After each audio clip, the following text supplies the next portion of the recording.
Developing now, a disturbing story out of Brevard County. Tonight, a Palm Bay pastor is accused of having sexual relations with two different minors in his congregation. According to a police report, some of the crimes happened inside the church. News 6's Troy Campbell is following this disturbing story tonight. Palm Bay police said they recorded a phone conversation where he admitted to sexually assaulting the two victims. Hi there, I'm Professor Blackmore, and welcome back to my channel.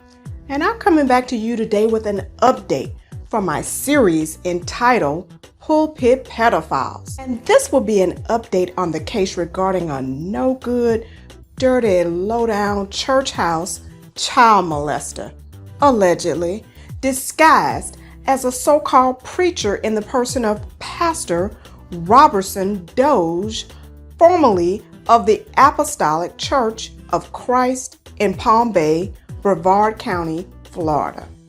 And I'm not going to get into all of the details of how he was having sex with two young girls between the age of 12 and 15 since sometime in 2019 in vehicles and even in the actual church building, including but not limited to engaging in sexual intercourse with the children on the floor of the church bathroom and in the backseat of the church van when he would park in empty parking lots within the city of Palm Bay as set forth in the affidavit supporting the arrest warrant, or as more specifically charged in count 1 of the indictment that alleges, quote, Roberson Douge did engage in sexual activity with a person 12 years of age or older, but less than 16 years of age,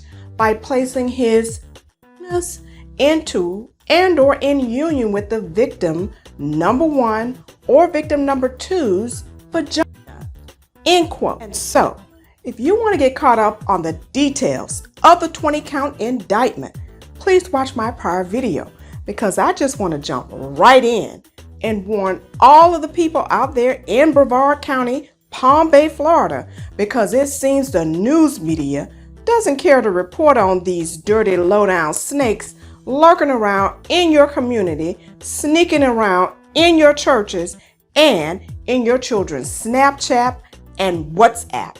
And I learned in this community that has a large Haitian community talking to your children in Creole, so we can't understand what they're saying.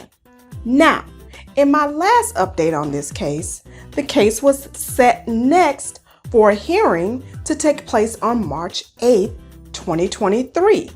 And as you can see, this previous January the 9th jury trial was taken off the court's calendar because the defendant's attorney waived his client's right to a speedy trial, which gives him an opportunity to still be out free on bail rather than inside of a prison cell, which is where he should be. And so you wouldn't be surprised to learn that the attorney would try to file this pathetic motion to modify the defendant's bond conditions, and you wouldn't believe what this snake in the grass is requesting. And so the motion states, quote, the conditions for defendant's bond is for him to be under house arrest with a monitor and only to leave his residence for life necessities, for court, or for meeting with his lawyers, end quote. And if you ask me, it needs to be more specific than this in order to keep this sneaky individual from finding a loophole. Now, the motion states further, quote, defendant as a so-called pastor has been offered employment by the Church of Faith Builders International. A copy of the employment letter and description is attached hereto as Exhibit A, which Exhibit A was quite conveniently not attached to the online court docket, and I assumed it was intentionally left out of the court record to hide the details from public consciousness. So I can't tell you all what it says. Nevertheless, the motion states further that, quote, defendant will have no direct contact with any person under 18 and at all times will be in the presence of one or more other adults while at the Faith Builders International Church facility. Defendant has been an ordained Pentecostal minister since 2010. End quote. Now, a hearing was set on this motion to take place on March 22nd, 2023 at 9 o'clock a.m., at which time it was denied, thank God, by the judge who set the matter for a subsequent hearing to take place on April 19th, 2023 at 9 o'clock a.m. Now, the case is still not set for a trial, and so he remains free on bail. And so all I can say to these people over there at Faith Builders International Church, do you really want to take on the liability of letting this man around your children? Clearly, you have not read this indictment and the sworn police affidavit supporting the arrest warrant. Now, the church business entity is listed with the Secretary of State in Florida as being owned by Antoine and Rachel Brown. And so I hope somebody will go over there and tell Miss Rachel and Antoine that I said that them and all of those parents over there need to watch my video. And that's all I can do, y'all. But as you know on here, I just ask and report and I let you decide.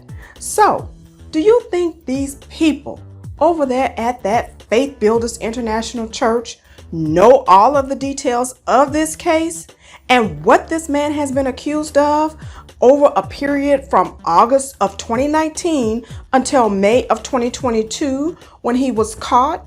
Or do you think they are clueless to some or all of the full details? Please let me know by leaving your comments in the comment section below. And I hope you'll also give me a big thumbs up. And I hope you'll also consider donating to my entire channel ministry by clicking the Super Thanks Heart button below or by donating to the Professor Blackmore Cash App.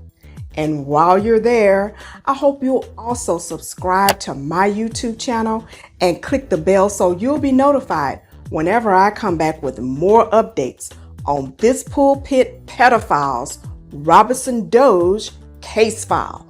And please also follow me on TikTok and Instagram.